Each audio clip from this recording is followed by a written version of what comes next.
Hi, Kyla here and welcome to my setup for 2025. So you'll see here that I've got a stack of things and two of them, if you have watched my videos before, you're a bit familiar with, but the third one, the green one, I haven't shown you before. And I'm going to go a little bit into how I'm changing things up or continuing a change up that I started and changing a few other things.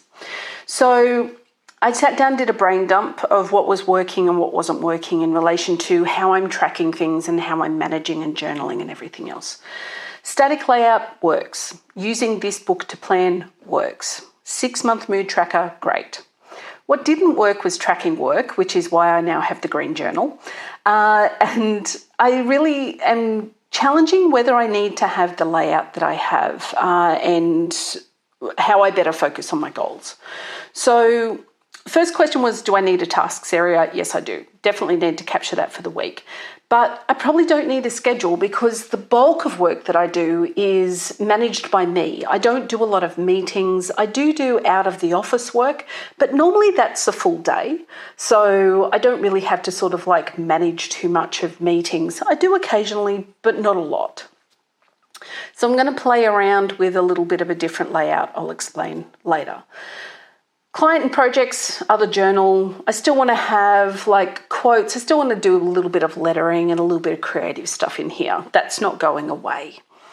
So I sat down and thought about then, well, what theme ideas do I have? Because the themes worked really well. They do. They just had me a little bit more focused. And when I get really busy, it's really nice to have a theme. So I sat down and thought of, different ways that I might do this. There's a lot of them that just seemed like a little bit too much hard work. And lettering, I'm sort of doing lettering in some different ways, so I decided not to do that. Then, I sort of thought, well, if I do them all abstract, but it didn't really work. So I came up with two themes, nature and man-made, which largely, these are sort of themes that I've used before. This isn't rocket science, but I decided I'd do a combo. So month. So January is birds, February is transport, March is flowers, so on and so forth. So that's pretty much my themed out year. A little bit simpler because my brain's still not really functioning very well, but we'll leave that. So January is birds. I've got some generic, just here's a blob with a tail and a beak and, but then some actual things. We have forest ravens, a lot of forest ravens on our property. So I decided to put ravens. I love drawing puffins. They're adorable. So some things like that. And then I'm going to do quotes. I'm going to either align them to the month and what that is, so the beginning of the spring or the beginning of the year, and then I'm going to also possibly align them to the theme if there's nothing else. So the green journal.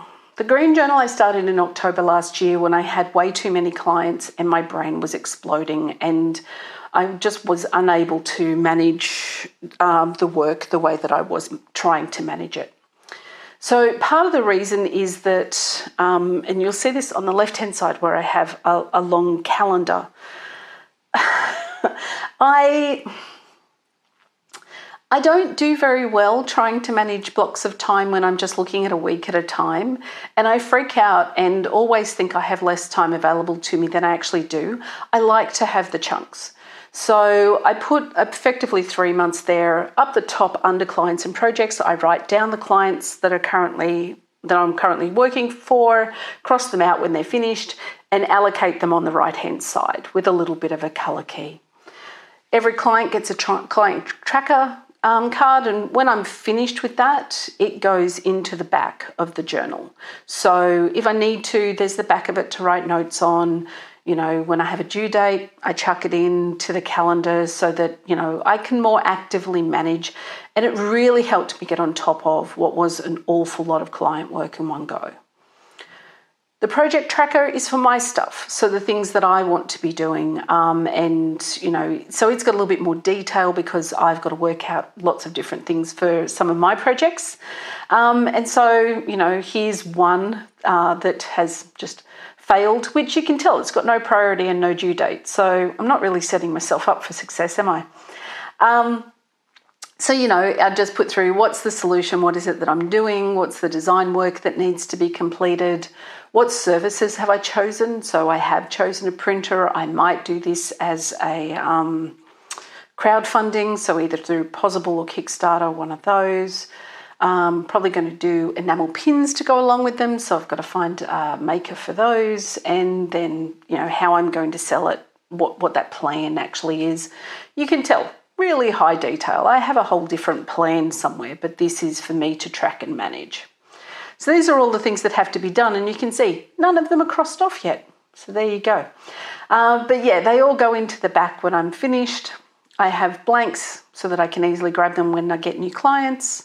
And that's my tracker for that work, which, like I said, worked really well for the last couple of months of last year. So definitely keeping that. And so what am I doing for my actual bullet journal itself? Well, a lot of it is same. A lot of it is not going to change. I will still do big title page. You will still occasionally get pop-ups. I'm taking the focus area and that out of the schedule, because that schedule is going to manage a bit more of my schedule than it has been doing. So I decided to dedicate the whole page to it. Then we have the quote page, which I'll put a little bit more colour and effort into than I have been for the last year. And then we get to what the weekly layouts are going to look like. So tasks all down one side. I am going to have events, and then I'm going to do this classic bullet journaling where basically we don't have boxes allocated. We're just working down the page. I am still going to keep that to a week on a page. So, it still will be pretty tight in what I put there, but, I'm pretty much committing to 3 months of it to go, how do I think this is really going to work for me? Ideally, I've had this thing going on in my head that I'd really like to get my bullet journal to be a year in a bullet journal, which the way that I've been doing it, it just won't fit. It's not going to happen. So, I really have to think of how I'm going to tighten that up a bit, and potentially this is the way that I'm going to do it. That's going to require me to change how I manage tasks a little bit and those sorts of things, but I'm just trying to work out a way to make this all a little bit more efficient and work a little bit better for me. I still got spaces to put drawings in. So I've still got spaces to be creative, which is important because my bullet journal is my art practice as well as being, my journal, my diary. So yeah, there's just a few different bits and pieces that I need to manage in all of that. And that's what we're going to be doing, which will be great. When I reflected on how 2024 went, you can see that there were a number of things against my goals. So I ran some courses, pretty happy, but I need to schedule more. Pretty much all of my projects stalled. So my Eurotate sketchbook, my Oracle cards, my icons, A to Z book, all stalled. So I didn't protect my creative time. I got too busy with work. And it's the same thing. My system stopped working when I did that as well. So Derek and I did spend some lovely time together doing some things that we sort of have never done before in Tassie. So that was nice. The market's improved and I've bought a laser cutter and engraver. So that should be fun. But the big thing is overall, I spent a long time in grief. I lost a lot of time in grief for Lily, and I took on too much work. I agreed to do things that I really shouldn't have agreed to do. And, lesson learnt, hopefully. Let's see how that works. But yeah, it took a lot out of me.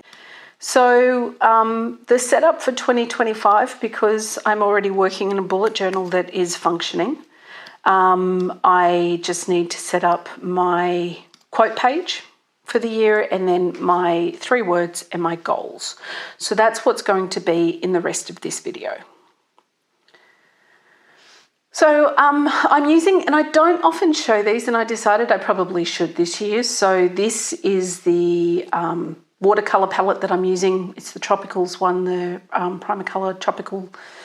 And it's probably, Decadent Pies is probably they equal first for my favourites. So yeah, nice bright colours for my quote page. So what I generally do at the beginning of a bullet journal is I just find some nice inspirational quotes that generally focus on a topic of what I'm aiming to achieve for this year. So the first year that I did this was in 2023, and I did creativity. In 2024 I did peace, because I was really trying to find some peace for myself, and that didn't work real well. And then this year I don't really have it fully themed. It's a bit about knowing who you are and knowing how you want to be, I guess, more than anything. So yeah, these are the quotes. So I'm talking about living a life that is driven more strongly by curiosity than by fear, which is a quote from Elizabeth Gilbert from Big Magic, which if you are a creative person and you have never read Big Magic, what are you doing? Go read Big Magic. It's fantastic. So the next one is figure out who you are, then do it on purpose, which is a quote by Dolly Parton, the amazing Dolly Parton. So yeah, you can see like there's a bit of everything in this, in how I pull it all together and what I do. And I do often refer back to this page. It is a little bit of my inspiration throughout the months that will be in this. So it's not necessarily an entire year, which is again why I want to try and get my bullet journal into a year. So I really have to change my layout. The next one is a Toni Morrison quote. You want to fly, you got to give up the shit that weighs you down, which I think we can all take a little bit of a lesson from. Then we have Maya Angelou. You are enough just as you are, which is always a good thing to remind yourself about. Had to have a Brené Brown quote in here because, you have to. The middle is messy, but it's also where the magic happens. There are many quotes that I could put in from Brené, but I liked this one for some reason to align to everything else. And the last one is knowing yourself is the beginning of all wisdom, which is a quote from Aristotle. So yeah, gives you hopefully a little bit of an idea about sort of where my head is at the moment. But I just enjoy doing this because, like I said, it's nice to flick through and just have a nice sort of little inspirational, colourful layout. And yeah, it's nice practice in sort of lettering, even though it's not like I take a lot of time to do it, so it's not very ornate lettering in many ways. It's just some different ways of highlighting words, and then we chuck a little bit of a colour palette over it. All right, my 3 words. So my 3 words for this year are space, and you'll notice it was going to be time, but I decided to change it from time. So I had time for last year, and I decided it's not so much that I need to make time for my projects and for self-care and creating. I need to make space for it. I'm really good at doing these things if I actually have myself set up to be doing it effectively. So this is a bit about, yes, setting time aside and creating a schedule that is supportive of that, but it's also actually making space for it, space in my brain, space in my schedule, space in my house, to have things set up so that I can just dip in and do the work and, create without it being a big chore. And it honestly is like the simplest little barriers can get in the way when you're busy of actually creating and doing things. So the next one is explore. So my intention around exploring is to explore more of Tasmania this year, to explore my new toy. So my laser cutter engraver, etc. and to also explore new products, so different things that I might be able to do. So that's a little bit of laser cutter, but also what other things can I put my designs onto as well. So that's explore. And the last one you'll see there is finish. I need to get some of the projects that I planned on doing last year done. It's one of those things that, so I don't subscribe to the theory that the 1st of January washes everything clean. This is just a continuation of last year, and these are still my goals. These are still the things that I want to get done. My intention for this year is to continue, but to get it done right. If anything, that's really what the intention is. I don't need to reset and get new things or anything else. Yes, I've got some new bits and pieces in there because I do want to explore and do some things, but my goals aren't that dissimilar from last year. I know the courses work now, so I've got to set up a schedule and get it booked in. I've set it up. I now need to book spaces and basically get it all put into a system, so into Humanitix, so I can do it. I want to get my Oracle deck, and you'll notice here I've actually put dates in pen to get these things done. I want to get my Oracle deck done by July. That doesn't necessarily mean the Kickstarter will be done and everything will be happening, but I want to get the deck done by July. I want to have the proof and know it's ready to go. I want to get the sketch note icon book done by April. I'm up to I. That's not too bad. We want to get 5 trips in Tassie, so either new places or places we haven't visited in quite a few years. Some new market products. I want to analyse 3 print-on-demand websites to get some more products out there potentially. Then I want to pick a new activity to replace circus. Since the circus studio shut down, I need to have a new physical activity. My sketch notes, September, new office set up again. And lastly, to revisit a day-week schedule. So basically revisiting my time to look at how I properly cater for creative time, how I really drive myself into a 4-day week is really what I want to achieve. So lots to do. I'm excited for the year. I think I've learnt some very valuable lessons that now I just need to put into place. And that means I need to say no more often, and we'll see how that goes. But anyway, I hope that you're all prepped and prepared for 2025. I hope that, if you're not, you get a chance to do that. I'll see you in the January setup video, which I'm about to do now.